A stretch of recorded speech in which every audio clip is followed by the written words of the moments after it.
Hello and welcome, everyone. Whatever time it is where you are joining across the globe, thank you for joining us here today. My name is Laurie, and I will be moderating today's event on behalf of Go Live Serve. Today's event is actually hosted by three organizations: Call to Work, Go Live Serve, and Theology of Work. And this event is part of the Work as Globalocal Mission series, which began as an annual conference in the fall of 2020 and has continued through follow-up conferences and webinars. Just so you know, the recordings from our webinar today and all of our events can be found on Go Live Serve's YouTube channel, so please check that out. And I think that, that address will be chatted in the chat box. I'd like to start out today by highlighting some of the questions that brought us to organizing today's specific webinar on the topic of building bridges across faiths at work. So as we've listened to your different feedback from our webinars throughout the last couple of years, we've noticed a lot of you asking about how to share God's love with our neighbors, specifically at work. So sharing Christ at work makes sense because we go to work every day, all of us, and many of our colleagues are not believers. But we may hesitate to share our faith at work. We wonder if people would be offended by talking about religion, or we don't want to be labeled and siloed at work because we are Christians. So we often don't want to debate our Christian beliefs in an already maybe divided cultural environment. So how can we practically love our neighbors and witness for Christ at work? Well, in this webinar, you will hear from two panelists who will equip you to reach out at work, which is where you meet 90% of your non-Christian contacts. We will address some questions such as, how can we be visible about our faith and respectful of other faiths? How do we communicate love to colleagues of diverse cultures, contribute to inclusivity at work, and be a good witness for Christ? Our speakers today are Sue Warnke and Mimi Chan. They are both leaders in their company fellowships at Salesforce and Amazon, respectively. Please do note that the views and opinions of our speakers today are their own and not necessarily that of their employers. They will share how to represent Christ in winsome ways in today's work culture that can often seem hostile to our faith. Hopefully today you will gain confidence as witnesses at work when you learn practical ways to have friendly faith conversations with your colleagues. Also, we hope that you will be better prepared to go on international business trips and when or if God calls you to serve overseas. So during the first part of our time together, Sue Warnke will share her talk. Then we will have Mimi respond, and followed by a live Q&A. So you may have noticed you are on Zoom webinar, which is kind of like Zoom, but different. So for the Q&A, please do type in your questions on the Q&A box throughout the webinar as the speakers are talking. And then what we will do is I will choose from those questions to ask them during the live Q&A. You will also see a thumbs up or upvote there, that function. You can tap that and then you can rate the questions that you want to hear, and I will see those as well. So without further ado, let's get started with our first panelist for today, Sue Warnke. Sue Warnke, just to introduce her a little bit, she has over 20 years of experience in the software industry. Currently, she is the Senior Director of Content Experience at Salesforce. And after a lifetime as an agnostic, Sue actually began to follow Jesus about 5 years ago. Since then, she's done a lot. She helped start FaithForce, which is Salesforce faith-based employee resource group. And that has actually sparked a movement of authentic faith in the workplace. She also speaks around the country about the integration of faith and work, and she shares a lot of best practices on her blog. I encourage you to take a look at it. It's leadership.org. All right, Sue, thank you for joining us today. Thank you so much, Laura. It's a great honor to be here. And I'm excited to dig in and start talking about some of those hard questions about, not just, why we do what we do, but how can we do this in a practical way? How can we reflect Jesus in a practical way? As Lori mentioned, I, to my surprise, converted to Christianity about 5 years ago after a lifetime as an agnostic. That's because I grew up in a very religious environment in Utah, and we were not religious. I didn't grow up religious. And in many ways, I was the target of evangelism and an outsider. So I was very anti-religion, wanted nothing to do with it. But life, has a way of changing your mind. So about 5 years ago, I converted and faith became incredibly important to me.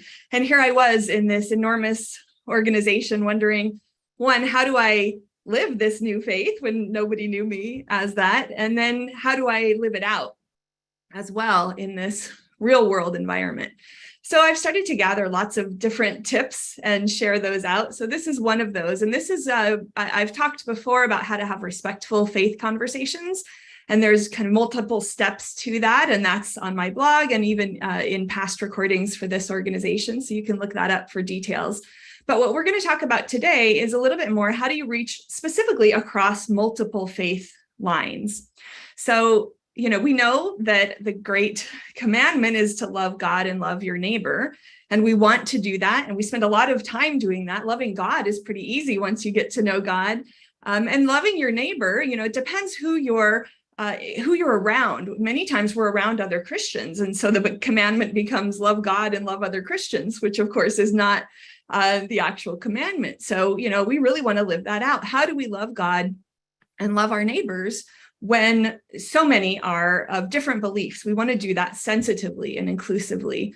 According to Pew and Gallup, 70% of the world's population is not Christian. And that's who, we want to help and love. It's not so much, it's nice to get encouragement from our Christian brothers and sisters, but really our purpose is to go out, right, and make fruit. And that's the Great Commission, and is, not just love God and love your neighbor, but go therefore and make disciples of all nations. Well, that sounds good. We agree with it, but the how is really hard. And especially in this environment for various reasons, we want to not be pushy. We want to be inclusive. And specifically when it comes to other faiths, we worry, well, if I go support this other faith, say holiday, am I endorsing that? If I'm in a room where other prayers are happening, does that mean I'm praying to that God? I'm worshiping that God? There's a lot of confusion. And so the tips that I've gathered here specifically for kind of reflecting the love of Jesus in a multiple faith environment, I think in no way violate, our love of God and our respect for God in our life. So we all want to do that, and we want to do that in this real world. So the question is, what if practicing our faith could be less about our needs and more about understanding the needs of others? These tips are really about the other person. How can we love another person in this multiple faith environment, thereby reflecting Jesus, hopefully, so that others can get a taste of Jesus, can see and feel and hear what Jesus actually looks like, which is perhaps different than the image that people get of Christians in news or in media. What is he actually like? How can we reflect that to a multi-faith environment? So we're going to go over 7 different tips, and these may or may not be relevant to your specific environment. I want to acknowledge that I know we have participants from all around the world. Not all are in a work environment day in, day out. Many of you probably are working remotely. Many of you might be in a ministry environment. So some of these will apply more than others to you, but hopefully you can find 1 or 2 that you could take action on. And at the end, we'll show a list of them, so you don't have to remember them. But if you do have pen and paper, you can actually write down 1 or 2 that seem to resonate with you. So the first one is to acknowledge holidays, not just Christian holidays, but all holidays. So if you're in a working environment, you may have members of your team or colleagues that are following a different faith, and they're following holidays that are very, very important to them. And, it's very lovely for them to get a little ping saying Happy Sukkot, Happy Eid. That might be a really good reflection. They might think, wow, especially if you have outed yourself, I would say, in some way as a Christian, where you're not hiding it and it's not pushy, but it's not hidden. And they think, wow, that's surprising. I didn't expect that person to reach out and say happy Eid. Or even a second question, how do you celebrate? Wouldn't that be nice to get a ping like that? What if you got a ping from a Sikh or Muslim and said, Happy Easter, how are you celebrating? Wouldn't that be a lovely expression? I have a story of there was an employee at Salesforce who was looking very tired. And his manager said, what's going on? Are you okay? And he looked down and he mumbled under his breath, I'm fasting for Ramadan. And the manager said something very important, which was, oh, tell me more about that. And that was the first time anybody had asked or shown interest in this thing that he thought he had to hide. And he said, well, fasting sun up to sundown for the purpose of gaining compassion for those in need, which really blew away this manager. And he said something even more important, which was, how can I support you? This employee had never heard anything like that and really felt seen for the first time at work. What if we could do that? An interesting tidbit is that manager was not Christian. So in some ways, non-Christians in certain situations might be even showing more love than the Christians are showing. How could we, at minimum, acknowledge and see and honor the people around us? That, to me, is an expression of Jesus. It is loving our neighbors. And it's not saying that is what I endorse. It's just being interested and listening and trying to learn. So that's one, to acknowledge holidays. And to do that, you have to learn the holidays. Our company comes out with a holiday list, so it's easy for managers to see what's coming. And you can work around that, right? It might not be very sensitive to hold a big team picnic during Ramadan, for example. And if you accidentally do, to at least acknowledge that and say, I just want to apologize because I learned today that it was a major Jewish holiday, Sukkot, and I would have worked around that. I'll work on that. Those things can be very surprising to people and very meaningful and loving. In terms of how to have actual faith conversations, we shy away from that a lot. And as I said, I have step-by-step guidelines on how to do that. But at minimum, just tell yourself it is okay to actually talk about the topic of faith. Now, you might be saying it isn't in my environment, and I respect that. I don't know everybody's situation. In some cases, it's even almost forbidden or illegal. Or punishable if you even mention faith. So if that's the case, I trust that. I trust that. But in most cases, you actually are. We've all been in situations, whether it's in an Uber or in the kitchen or at a coffee shop, where it comes up somehow. Someone's going through something hard, and how do you deal with it? Well, I pray. Things do come up. It should be a natural conversation. You shouldn't go out of your way or start something when someone hasn't initiated. But when you're in that environment, don't be afraid to ask. If you know somebody is wearing a turban, you often can say in an Uber, can I ask, are you Sikh? I've always wanted to learn more about that. Can you tell me why, more about the color of the turbans? Like, I've done that and people love it. They feel like, wow, nobody ever asks me that, and they're thrilled to share. I mean, the vast majority of responses you get are going to be really happy and grateful. If a sort of angry faith conversation comes up, or perhaps you're talking to an atheist, you can actually say, what are some misconceptions that you think people have about atheists? Nobody ever asks them that. Nobody asked me that when I grew up agnostic. I had real reasons for being agnostic. I had experienced a lot of negative things, and it would have been really nice if some people in this religious community had asked me, why are you agnostic? Why? That would be great, instead of sort of assuming or judging or keeping their distance. So it is okay to talk about faith in most situations if it's out of curiosity, authentic curiosity. What's your faith background? How did you grow up? Those are almost always really welcome questions. So we talked about acknowledging holidays and asking direct questions about faith when it comes up naturally from a place of curiosity. Another thing you can do is partner on an outreach event, a volunteering event. That's almost always welcome. Most companies even give you volunteering hours to go out, and most of them are okay with different kind of ministry opportunities. So one thing you could do is partner with a local church for a ministry that is not that is inclusive to different people volunteering. I used to organize huge volunteer events down in San Francisco, which is near where I live.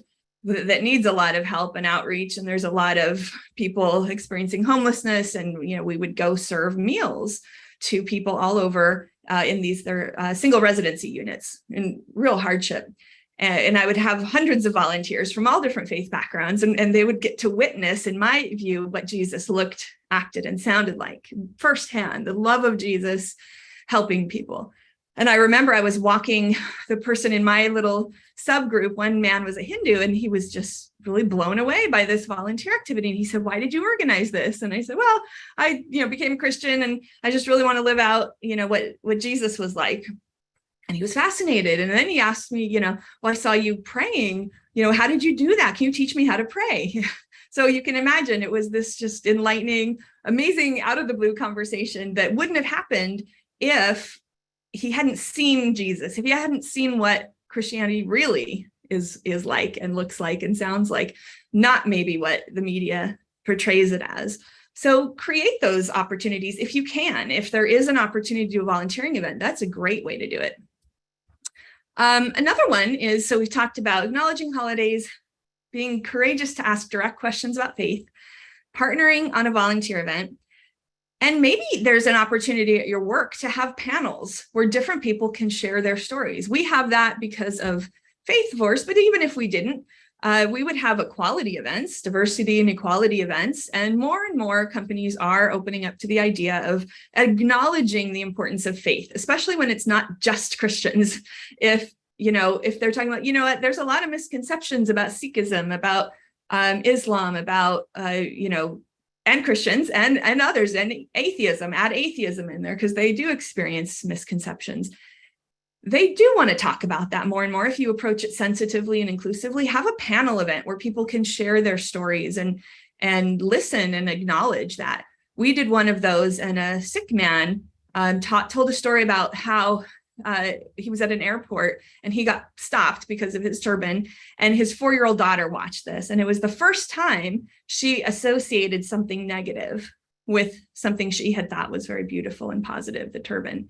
And so it was heartbreaking for him. And it was really important to give him that space and to honor that experience and love him in that moment and not, stereotype or anything like that. So that was a great, if you have an opportunity, you can do that in a church.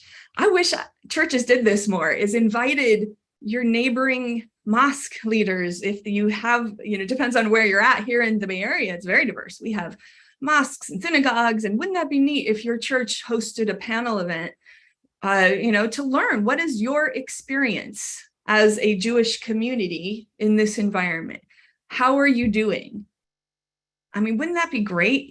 We can do that in the workplace, and I think we can do it outside of the workplace as well, just to learn and love. Again, you're not talking about theology. You're not comparing the Quran and the Bible. You're simply honoring somebody's life, a human being, a community, and listening to them and saying, wow, that I didn't know that. That sounds hard. Thank you for sharing. It's honoring, it's loving. And through that, they see Jesus. Through that, they see that's not what I thought Christians were like. This person is loving me and listening to me and caring about me. And that's maybe not the stereotype. So that's a great way that you can do that.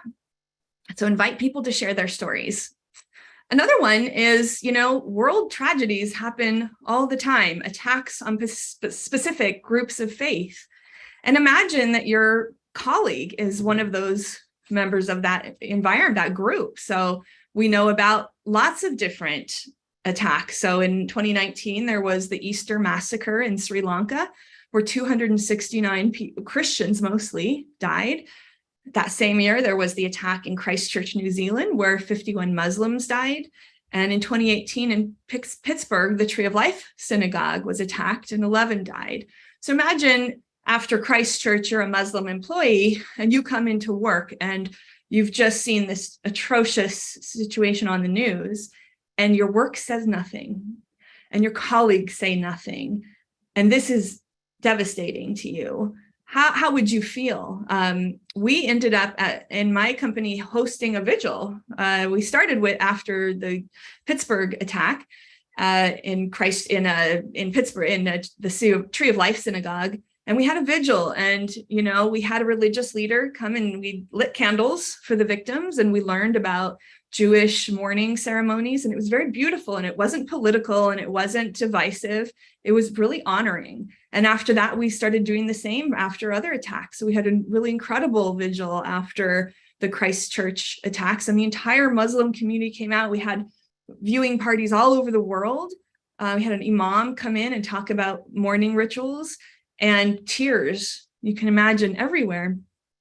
And some Muslim employees at Salesforce posted about that on their LinkedIn. So this was a transformational event, and they've never felt more seen and loved. And it was co-hosted by many different faiths, and other companies, other people, Muslims at other companies saw those posts. And one woman reached out to me because my name was listed on the blog, and she said, I know you don't know me, but I heard about this vigil. And I just, I came to work, and my company said nothing. And I'd never felt so invisible. And just to know that you helped in some way is groundbreaking. So it can, it's so easy in a way to acknowledge something. You can put a tweet out on your, your social media, like, I stand in solidarity with the victims of various attacks. It doesn't have to be just Christians, Christian attacks, but you could actually do that for a variety of faith backgrounds, but not for show. It needs to be authentic, and you need to truly care. Along those lines, an interesting thing happened after the Sri Lanka Easter bombings, where Christians died. A Muslim colleague of mine pinged me on our social media, and he said, "Sue, what time do churches meet?" And I was sort of taken aback by that, because I thought, well, churches don't really have a set time. That's not how it works. But he didn't know that. And I said, well, it varies, but, usually there's a 10 or an 11 o'clock session. I said, why? And he said, well, I wanted to bring flowers to my local church to acknowledge the Christians that were killed in Sri Lanka. And I just almost wanted to cry, because I thought, wow, did churches do that? Did churches think to send flowers to a local mosque after the Christchurch attacks? Maybe they did. I know some did, but churches can do more to reach out. Maybe you have your entire church write cards to victims of those attacks, or send a card to your local mosque, your neighboring mosques, and say, we love you, and I'm so sorry your community is grieving, and we're here for you if you need anything. Like, what if you could do that? I think we can. And then just the last thing is just to be aware of our language, right? I know we often do say believers and non-believers, but to other religions, they also think of themselves as believers. And so it can kind of close the door if we use that language in front of anybody else, or lost, right? People of other faiths certainly don't feel that they are lost. And I know that language is what turned me off in many ways from faith. So we can recap now. And as we recap, and they'll pull up a slide here to show these 7 different points, so you don't have to remember them. And I have a picture there on the right of the first vigil that my company ever had. And it was after the Tree of Life synagogue attack. And you can see it was just beautiful. And then on the right here was the volunteer event, where we had different faiths come and help us out. So one was to acknowledge holidays of other people's faiths. It can be really light and simple, and just ping somebody, happy Eid. Another one is to be courageous to ask direct questions about faith from a place of curiosity when it arises naturally. Don't shy from that. Partner on a volunteer event if you can. Invite other people to share their beliefs on like a panel, or more, not their beliefs so much as their experience in that community. Another one is to send support after a tragedy, ping somebody and say, I know this happened, and I know that you are Muslim, and I just want to let you know that I care about you, and I want to know how you're doing. Host it if you're in a situation at a company where you could host an actual vigil or learn about more of this in an event-based situation, you could do that. And then just be careful of the language. So with that, I want you to think about kind of what stands out to you. And the big thing is don't put too much pressure on yourself. I think sometimes we are very hard on ourselves. Like, I should be doing more. I'm not, living out the great commandment enough. I think we could go baby steps. And I think we need to lay off of ourselves a little bit. It's a really hard environment. And anything that you do that is reflective of Jesus, but not just his words, but his entire being, is a really great thing. And God will bless that. He'll bless those attempts. And the attempts are hard and you might stumble. And that's okay. It's really all about taking one baby step, not about doing all 7 of these and doing them perfectly and having a transformational 1,000-person event. It's about having the courage to try one thing and forgive yourself if that one thing doesn't go smoothly, if it turns somebody off, or if you get in trouble because you just forgot to include somebody or talk to somebody in the right way. It's, you're trying, and be very, very graceful with yourself. And that's what I wanted to share. So kind of just to recap the main point, what if practicing our faith could be less about our needs and more about understanding the needs of others? And here is the next, you can go to the next slide if you want to read more about this. I have a full blog on this topic, as well as those 7 steps to having respectful faith conversations, and a whole playbook on being a Christian in the real world. So that's at my site, and everybody can connect with me on LinkedIn. I'd love to make a bunch of friends here after this meeting. And with that, I will hand it back. Thank you so much. Well, thank you, Sue. That was fantastic. I have a lot of my own notes and thoughts, so it was very encouraging. I think, as you put up that last slide with the 7 different things you can do, one thing that was highlighted to me is that can seem overwhelming, right? There's 7 different ones. And I love how you said baby steps, right? Don't feel like you have to do all 7 of these tomorrow at work. I think something with that's important to take the pressure off is take that to God in prayer. Take that list of 7 things and say, God, is there anything that you are highlighting to me, or anything that you're asking me to take a tiny baby step into? It's not a pressure on ourselves. It's like, God, what are you doing in my specific workplace? With that, I love how you were talking about approaching conversations and relationships with love and honoring other people with authentic curiosity, as I think the phrase you used, authentic curiosity. It's such a beautiful picture of the way that Jesus approached people. He honored people, he listened to them. It's very different than being defensive or combative. I think sometimes we think when we talk about our faith, we have to feel like, I have to be defensive or combative. But I think that approach of authentic curiosity, I love that. Could you share a little bit about how you recommend we come to that place in our spirits? Like, should we examine our spirits beforehand to see if we're being authentic and curious, or if we're being combative? Or is there a way that you've experienced to kind of make sure you're coming from that place? Or what has that been like for you?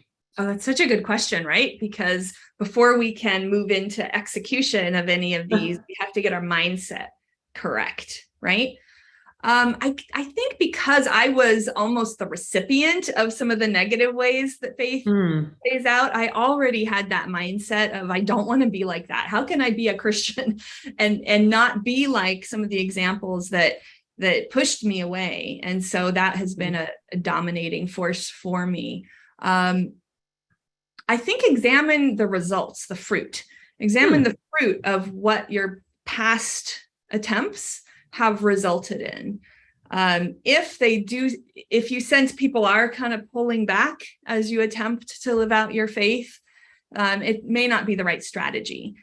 It might need to be softened a little bit and reflect back. It just simply works better to come at it from a place of, it's sort of like pull versus push. So I think of like major companies, Lululemon, Costco. There's a few companies that spend almost zero money on marketing, and that's because their products are so good, people come to them. Be that. Don't be a marketer of Jesus. I love that. Yep. Be the product of Jesus. Act and reflect, and people will be drawn to that.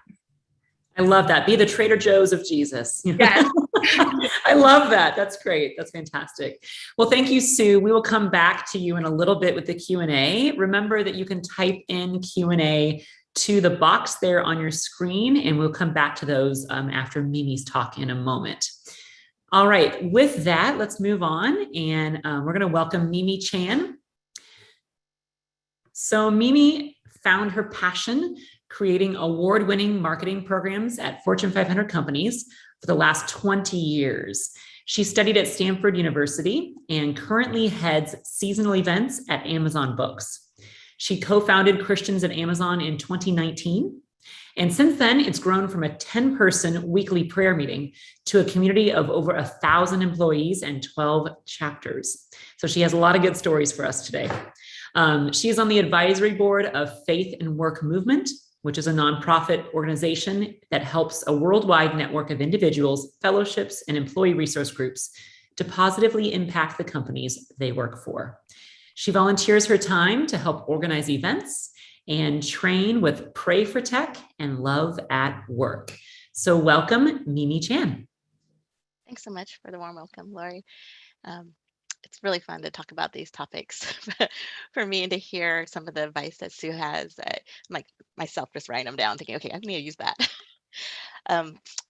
Today, I'm here to talk about how God's really used me to share about my faith at work, but really to share with you all how He's done that in general, what I've seen from other people and how they've gotten to a point where they felt comfortable in whatever belief that they have, and in bringing that full part of themselves to the workplace. And so I reflected a little bit on why I feel so open about sharing what I believe. And from early on in my career, when I think about it, I credit that feeling of comfortability and safety about talking about my faith to really my first job out of college. And I just remember one particular teammate who invited me to church within weeks of getting to know me. And what she did was she normalized talking about her belief at work in such a way that for the rest of my career, I didn't have a lot of fear about talking about what I believed. That being said, I've also experienced, though, that the more your career advances, the harder it is to talk about your faith. You get more worried about, company policies and when it's okay to talk about people who work for you or so forth about your faith. So I find that if you've been open sooner and earlier in your career, the easier it is to continue talking about your faith, no matter how far your career advances. And so I'm hoping that everyone will walk away feeling like they can do the same and feel the same in their workplace. At work every week, at least one person tells me that I thought I was the only one of my kind. That was literally what one gentleman told me just this week. I thought I was the only one of my kind, meaning I thought I was the only one who believed this, whether it's Christianity or another religion. I took a survey earlier this year of those in our group, those 1,000 Christians in our group, and asked how many of them feel comfortable being Christian at work. And about 75% felt that they could be openly Christian at work, but only 55% have actually shared about their faith. When that explains why only about 48% of them actually knew someone else at work who believed in Jesus. And so that's of a survey of people who already have stepped up and said, oh, I'm Christian. So imagine how much even smaller that group is across the entire company, across your entire companies. Yet when somebody knows that there's somebody else who believes, something similar, or when they know someone else's, beliefs in general, it's so good for them to know that they're not the only one who has strong faith beliefs, that they're not the only one that believes this particular thing. There's two main ways that people tell me they learn about someone's religious beliefs. And both require transparency, like Sue talked about, and openness and a willingness to talk about someone else or your own faith. One way that people find out about someone else's beliefs is they say that, or they tell me that there's something that clued them in, something that person wasn't telling them directly or in any way, being like forceful really about it. It's really these kind of silent, really easy, comfortable ways that I think anyone can do. So for instance, at our company, we have a phone directory where you can talk about different communities you're on with like a little badge. And we have a Christian community badge that you can openly add to your profile. About a fourth of the people who discover our group tell me that they find it just through this one open but quiet way that people tell what they believe. Also this week, my boss sent out an office email letting people know that he's taking the day off for Rosh Hashanah. And that opened a door to talk about faith. It wasn't his intention to talk about faith. It just was, but he was really clear about why he was taking the day off.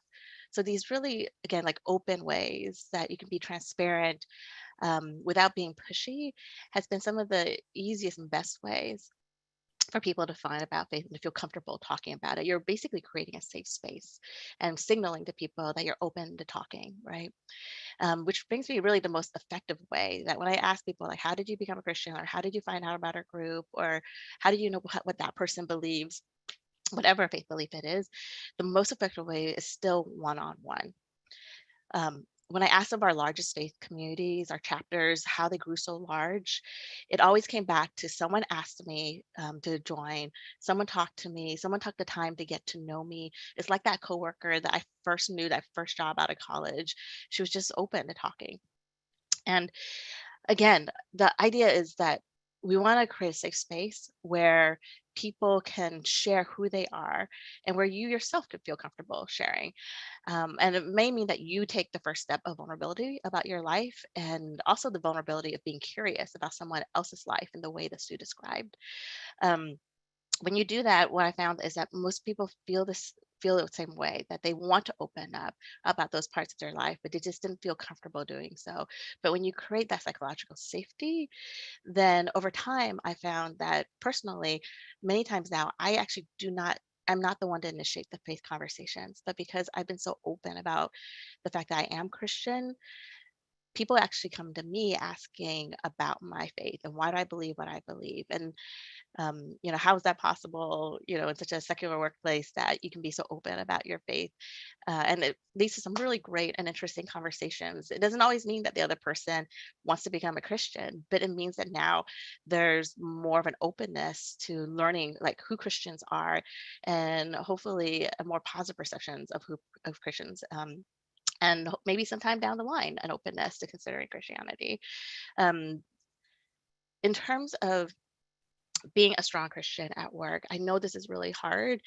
And one of the hardest things that people talk to me about, there's a woman that I know who is a strong Christian at work, and she's really, really torn about whether she should stay at work at our company. Um, I found that this is one of the biggest, I think, tensions that strong believers of any faith has is, you know, am I better staying here when I feel like my main purpose in life for my friend, for instance, is to share about Jesus? So in her mind, to a way that you're supposed to be doing that is to go into full-time missions, is to leave your work and then spend all your time talking about Jesus. But as Lori mentioned, the workplace is actually where we meet 90% of all our non-Christian contacts. Where else are you going to have such a great opportunity or so many opportunities to talk about what you believe to someone who doesn't know about Jesus? A recent survey found that of over 30% of those in full-time ministry over the course of COVID are actually thinking about leaving full-time ministry. So where people in the workplace are thinking, oh, I need to go out there, to full-time ministry. Full-time ministry people are actually leaving that space for various reasons. And at first, this may sound maybe like disastrous, but in actuality, in my experience, as a worker in the faith worker in a secular world, this has actually been an amazing opportunity in the secular workplace. Every week, someone reaches out to me who's joined my company and they ask, how can they become more involved? I'm a Christian. And what I find out is that they are pastors, they went to seminary, they were in some form of ministry already. God is actually sending missionaries into the workplace where he's closing one door, he's opening another. And I truly believe that part of the reason is because in the workplace, we have access to people and places we can never go to outside of work.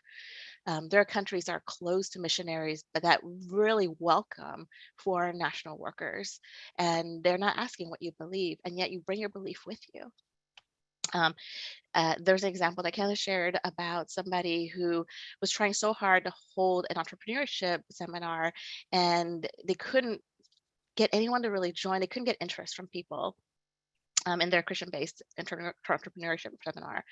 But because he then shared about wanting to hold this seminar to help people, with a coworker who, was not a Christian, was actually someone that was more of the local belief, that person got so excited. That person was the one who shared about it, and then they ended up having more people than they could handle in that seminar that they did. And so you see, it opens up the door, gives you like a validity to be able to share about things and to engage people in a way that where the doors would be closed otherwise. And so, um, while 99% of people who who follow non-Christian belief systems are scattered across the globe, some of these people can only be reached by you going out in a work contest, as missions, or in other cases, in many cases for us, those people actually come to us, where people around the world are coming to the US to study, to work as in big corporations, and when we share our beliefs, it goes back with them. And so those are some of the things that I've been experiencing in my workplace about how God is moving, how your neighbor in your next cubicle can really be the most important mission field that you have, and ways in which I've seen it work, as well as some of the challenges that you might feel as Christians. Please know that you're not alone in that. Um, Again, like that person this week who told me I thought I was alone. In reality, you're not alone. Many people are also struggling with the same thing you are in terms of how you share your beliefs. And I think the more vulnerable that I've found that people are, then the more those doors open for all different kinds of beliefs to share and to learn and to be curious about each other.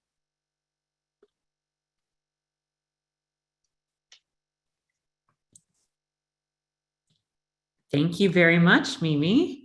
I really appreciate how you are able to share so many real life examples, and what a blessing you are to so many people who may be feeling like alienated in the workplace, or they thought they were alone. What a blessing to be able to reach out to you. I love that, that Jesus has put on your heart to be in that role. That's fantastic. Having started this faith group at your work, what advice do you have for people who are looking to do the same? At a larger organization, it may look like an ERG, an employee resource group. At a smaller organization, it may look like a weekday morning coffee before work or something, depending on where you're at. What is your advice for someone? Yeah, I would say that there's 2 or 3 things. One, a lot of how we've started our group was really grounded in prayer. As a matter of fact, we started as a small 10-person prayer group. And so praying about the people in your workplace, praying for specific colleagues, praying for God to open that door for you to talk with them is one of the most important things that you can do, one of the most powerful things actually that you can do. And then it's taking some of those steps that Sue talked about in terms of being curious about people, just getting to know people one-on-one. And when you do that, those conversations inevitably will come up. If you're open to it, if you're asking those questions, then the opportunity will open. And then once you've gotten a sense of, like, once you've connected with probably at least like 1 or 2 other people in your workplace and realize like, oh, you're a Christian too. I can almost promise you, just statistically speaking, there's at least 1 or 2 other Christians in your workplace. Yeah. Then you can start praying together. And that's what we did. In our group of 10 people, we started praying, and then God told us, led us to think about, okay, well, how do we grow what's happening here? This has been so wonderful and impactful and helpful to us to have a group to pray with. How do we multiply that impact? And so then we started to form ways of doing that. We created, a group. We started to talk about, share about it. We created materials like that community badge that we talked about. And we just basically grew it from there. And it came down to those, opening those channels so that people could find us, and then also then actively reaching out one-on-one. And from there, it just kept growing on its own. And I mean, God gets the credit for how he did it, because every day people come to me that I'm like, I was like, how did you find us? And it's through all different kinds of ways that like I didn't even plan for. And so So I just like leave the rest of it to him. As long as I like follow those few things, I pray, I make sure that like I'm stay curious and I'm talking to people one-on-one. And then we start like putting some of those building blocks in place of systems or channels for communication or things that people can use practically to share about their faith, like things like this webinar. Then it just keeps going from there is what I found. That's great. Well, thank you very much. We are going to continue having some questions. We're going to move to the formal Q&A portion of our webinar. So again, there's a Q&A box that should pop up on your screen. Please type your questions in there. And there were also a lot of great questions that some of you submitted in your registration. So I'm going to be pulling from that as well. So the first question I would like to ask is actually one that came in from the registrations. How do you go about balancing doing your actual job at work, your actual role, as well as leading some of these groups and being more involved in a faith group and this type of ministry in the workplace? So how do you balance that? I can jump in. So I've varied. So I've been really involved in this for those 5 years since I became a Christian. And the first year, 3 years, heavily involved. I helped start Faith Force. God opened my calendar to do that, I feel like, was part of the team that started that, as well as Christians at Salesforce. My calendar opened up because God allowed that, and really blessed my steps of courage, I think. So I had more time when I needed more time. Now these groups are up and running with lots of leaders all over the place. And it's been really clear, like, okay, you can step back now. And so right now I'm focused on primarily my day job, which is running documentation for artificial intelligence. And it takes a lot of my time, but really every day is still ministry. And I still participate in these things. But, people like me, people will come to me out of the blue. Can I set up 15 minutes? I have a problem, someone I used to manage or whatever. And it's because of that sort of foundation, or people I don't even know, right? Someone referred me and I just need to talk. So it is ministry in the real world. It might not be, I don't do the big events anymore because other people have stepped up to lead that. And it's my job to step back.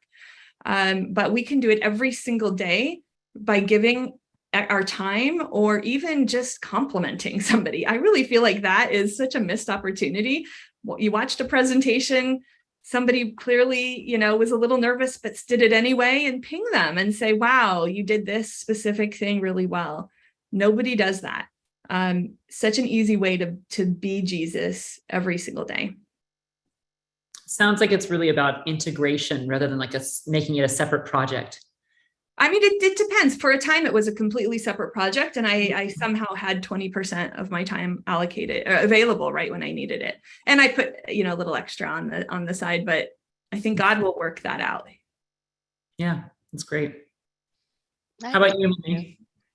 Yeah, I agree with Sue that I find that the part, like if I were to count up all my hours that I spend at work, it is probably something like 20 or 25% of my time I do spend on this part of what I do. And it is like throughout the day. So I schedule it just like I would anything else that is important to me and I want to make a priority. I put time on the calendar, whether it's a meeting or time to like work on something. But I have, very frankly, early on, or as our group grew, I did find that I had to make some hard choices. I had to give up some other things so that I could focus on this. And a lot of times those hard choices wasn't what about giving up on other things I did at work, because I believe that like doing your work to the greatest excellence that you can to God is what kind of opens the door for you to be able to talk about your faith, right? That way you work is a testimony. So it wasn't sacrificing anything I did at work, but I found that I had to make hard choices about time that I would have spent on things outside of work, that I took that time and I devoted it to this at work. I treated that as like people have hobbies or ways in which they're serving outside of work. I took that time and I made it into serving inside of work. Yeah, that makes a lot of sense. So we have another question coming in asking about how to kind of out your faith, especially in the example of maybe someone who's more introverted just in all of their interactions, and they've maybe been at their company for a while now, and they haven't taken that step, and they feel kind of more and more like, oh, I should have said Harder. something sooner. Yeah. What advice do you have for someone in that situation? Do you want to go first, Mimi? Sure. I was looking at that question and thinking about that one. Um, it comes out a lot. I actually remember a friend of mine at work, the way she outed herself was that she said, "I'm leaving to go into full-time missions." I'm like, I wish you had told me that earlier. Oh my goodness. Hopefully that's not the way. Hopefully you stay in your workplace. I think God probably needs a lot of you there. But uh, I really believe it's just any one of the steps that Sue shared earlier about being curious.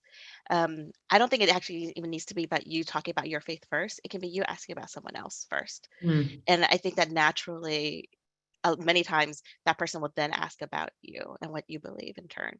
And so I love that, the fact that it doesn't have to be about you outing yourself. It could be you being curious, and then it doesn't become like you're pushing on someone, but they will actually pull it out of you. Um, and then the other thing is that, again, there are ways that you can do it that are transparent without you having to say something that might feel more comfortable for an introvert. Whether it's, like for some people it's openly wearing a cross. For other people it's, in some description of bio when they get introduced, putting in there just a little bit like, "I'd like to volunteer at my church." Mm. It can be when someone asks, "What are you all doing this weekend?" "Oh, I'm hanging out with friends from church." So it can be really, really small and casual. Like that's how I would recommend starting, is just like those easy, low risk ways that feel like you would naturally talk about anything else. Think about, like, when would you talk about your dog, or when would you talk about your family? Like what questions come out that you would talk about that? Can would it also feel like, oh, could I naturally talk about what I believe in this very normal kind of way? See, what are you gonna say? Yeah, that's fantastic. No, I Thank you. echo that completely. As small as possible. Even like if you are going to ask, about somebody else's faith, you could say, "Well, I'm a Christian, but I'm really curious about your background, your faith background." So you get it out of the way, Like all things, you might stumble, but just any way to do this is okay. Make it as small as possible in the same way you would talk about a member of your family. It seems much less intimidating that way. That's great. I have another question for you, Sue, and actually for both of you as well, but this one's addressed first to Sue. It says, "You're so brave." And then asking for both of you, have you been attacked for being a Christian, or have you felt maybe attacked, or have someone on the offense for you being a Christian at work? And how did you handle that situation? What did that look like? Yeah, this is a really important topic. And I would say yes, absolutely. And I'll be vague. I mean, I would say at any part of my life since I've become a Christian, I've been attacked or mocked or something along those lines, certainly. Two things. One is it can be an opportunity for a conversation. If somebody erupts and says something or posts something, you could attempt that, follow God here entirely. This is delicate territory. It could be, I heard you say this, can we talk? And hopefully that person would be able to talk it through with you. And sometimes that could be a really, really rich discussion that usually leads to understanding that person has been hurt by religion in some way and misunderstood you. And, it could be a really rich conversation. There are times when it just frankly crosses the line, though. And I think it behooves everybody to learn your policies of whatever environment that you're in. There are inclusive policies, and those do apply to people of faith. So if somebody is crossing the line and it's becoming belittling or harassment or anything like that, that is really important to escalate in the right way with your HR, with your manager, not taking that into your own hands if it truly is an example of harassment.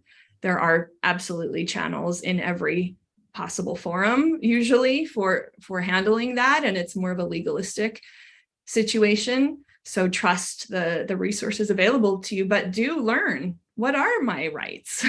What are the policies? And what is the escalation path? Hopefully it doesn't get to that, but if it does, you'll be prepared for that. Yeah, I agree with Sue. That's certainly happened, or I've witnessed it happen. Both of those things. I've both witnessed it and it's happened to me as well. And the thing is, don't be surprised by it.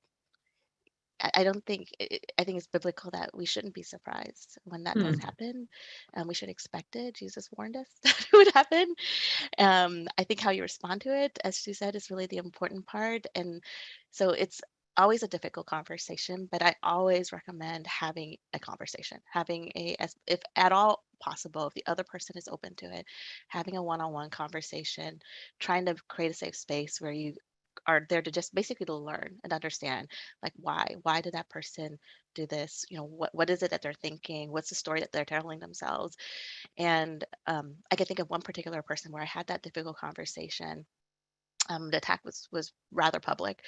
Um, but when I talked to them one-on-one, what I found was exactly what Sue said. They had been hurt by other Christians in the past, and they had explored faith before, but had left or walked away because of that pain. But they actually still had a curiosity, and they still had a desire to learn, and there's still something in them that was open. Um, and that led to, I think, a more healing conversation and a door that opened for me to continue talking to that person, even to this day, where it's much more friendly. They still have those, tension. That tension is still there, but it's a much better relationship. And ultimately, like, that's what I have to keep in mind, is my goal isn't to, like, be justified, or for my name to be cleared, or for that person to believe what I believe. Ultimately, I just want to understand, like, what's going on with this person, and how can I, like, address anything that might need to be addressed. Maybe it is something I did. um, and also, like, how can I help this person, how can I serve this person, if nothing else, even if, like, that doesn't work, and, like, there is no resolution, there's no reconciliation. If nothing else, then I have a better sense of maybe how I can pray for that person, and I can trust God to do the work. Yeah. Thank you. I think that those are some very practical and also very useful things that we really may be approaching and experiencing in the workplace. So thank you. Well, that's actually all the time we have for Q&A today. I know that some of you may have other questions. I encourage you to continue to interact on socials about this, on Go Live Serve socials, or Called to Work and Theology of Work. I also encourage you to email us questions, and we use your questions to make future webinar topics. So I encourage you to please send those. I do see a couple questions coming through about the practicalities of setting up employee resource groups. I encourage you to take a look at Theology of Work's website. I know they have some tools for that, and also just a general search online. There's actually several websites that go through step-by-step how to do that. It's just beyond the scope of today's webinar. So with that, I would like to ask Mimi to lead us in a closing prayer, and then I have a few quick announcements.